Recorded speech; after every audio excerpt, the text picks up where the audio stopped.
Claro, eu acho que o Gilberto Freire, ele é um divisor de águas aí nos intérpretes do Brasil, porque ele traz, né, uma nova perspectiva analítica nessa historiografia brasileira que diz respeito à própria noção de cultura em detrimento, né, à própria questão de raça.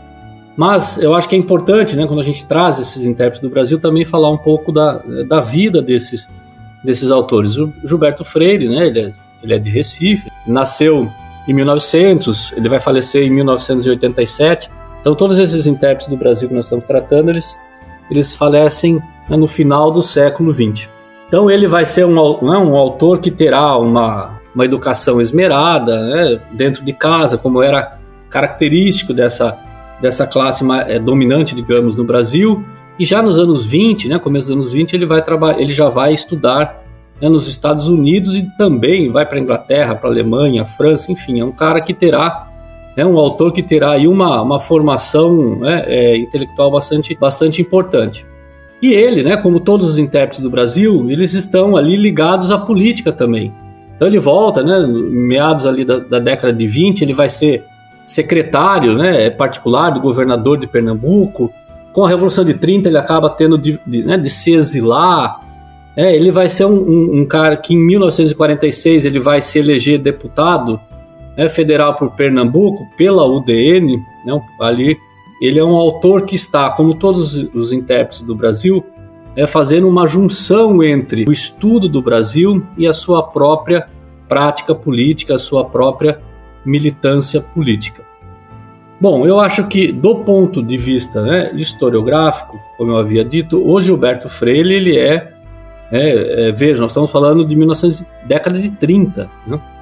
O Gilberto Freire vai trazer temáticas para a história brasileira, né, que vão ser extremamente seminais.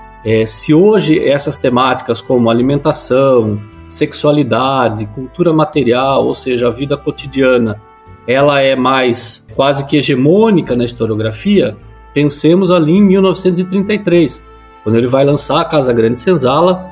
Vejam, aí tem o subtítulo de novo: Formação da Família Brasileira sob o regime da economia patriarcal. Essa obra vai ser completada com Sobrados e Mucambos e também com Ordem e Progresso. Então, do ponto de vista historiográfico, antes até de falar do ponto de vista político, essa obra, como eu disse, traz, grandes inovações teórico-metodológicas. Então ela vai, de certa forma, substituir a discussão de raça pela discussão de cultura. Não que ele não esteja tratando da questão racial, muito pelo contrário, né? E ele vai, o Gilberto Freire, isso é muito importante, que ele vai discutir muito, acho que vai ser um dos grandes suportes metodológicos dele, trabalhar com o equilíbrio dos antagonismos. Pelo próprio título, a gente já vê aí um antagonismo, né? Então é Casa Grande e Senzala. Então ele vai trabalhar, o senhor e o escravo. Ele vai trabalhar a Europa, e o Brasil, Portugal e o Brasil, a Península Ibérica, em geral, e o Brasil. Ele vai trabalhar a questão da convivência entre, escravos e senhores. Então ele trata, e isso é muito importante, esses conflitos dessas ambiguidades, eu acho que é um dos cernes da discussão dele. Claro que isso, gerou a obra do Gilberto Freire, num primeiro momento, gerou, uma grande polêmica, Imagina o Brasil, se hoje é um país extremamente conservador, imagine, nos anos 30 alguém falar sobre sífilis, sobre sexo, na sua obra. Do ponto de vista político, eu acho que é aí que pegou por muito tempo, o Gilberto Freire por muito tempo foi deixado de lado pela sua postura conservadora, no sentido político, ele estava ligado ao grupo conservador brasileiro, ele participa da semana do movimento regionalista, modernista do Nordeste, que é regionalista, ao contrário do movimento modernista paulista, que é cosmopolita, tem uma outra perspectiva, mas ele vai ser deixado de lado muito pela academia, em função das suas posições políticas, conservadoras.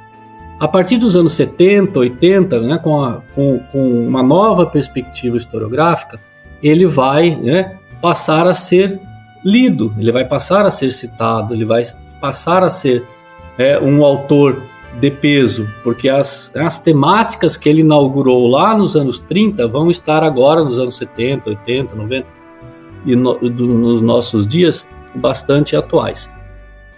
Qual é a questão política que eu acho que pega na obra dele, que afastou por muito tempo, né, setores do pensamento social brasileiro? O Gilberto Freire, de fato, é um saudosista do período colonial, né? Porque para ele a Casa Grande, né, essa Casa Grande de Senzala, elas que formaram, digamos, o caráter social brasileiro. A organização brasileira, social brasileira, deriva disso.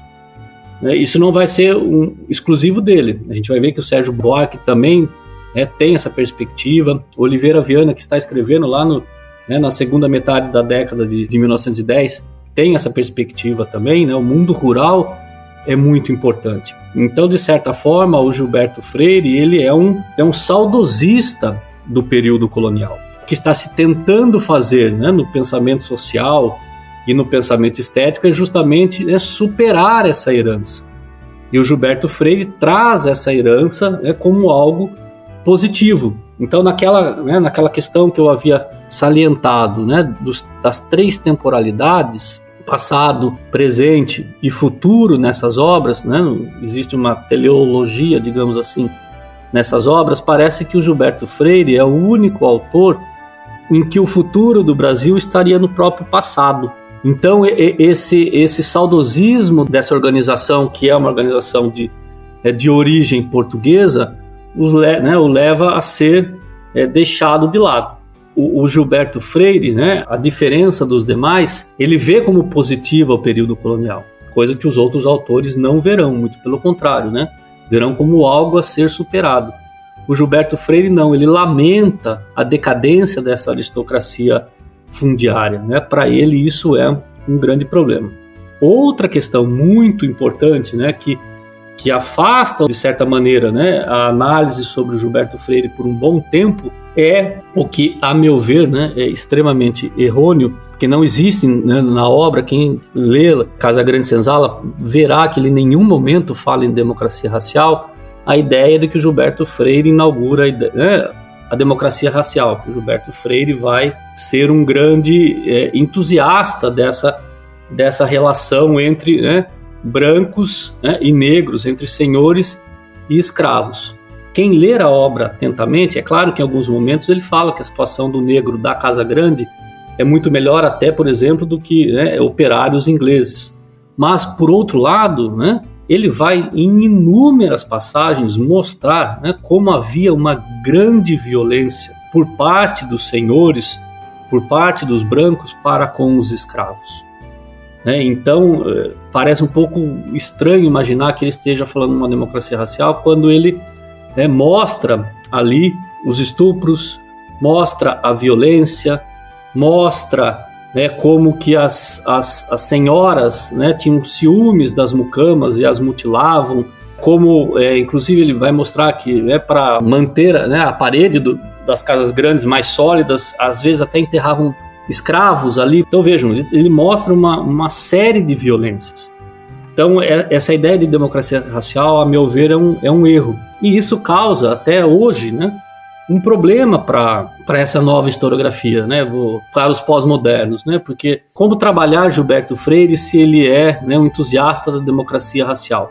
Então causa um certo incômodo a esses historiadores, a esses antropólogos, a esses sociólogos de maneira geral, como trabalhar o Gilberto Freire se ele é o pai da democracia racial. O Gilberto Freire é uma figura muito ambígua nesse sentido, porque, como eu já disse, da mesma maneira que ele exalta essa relação entre o senhor e o escravo da Casa Grande, ele mostra como essa relação era absolutamente violenta. Não tinha nada de democrático, muito pelo contrário.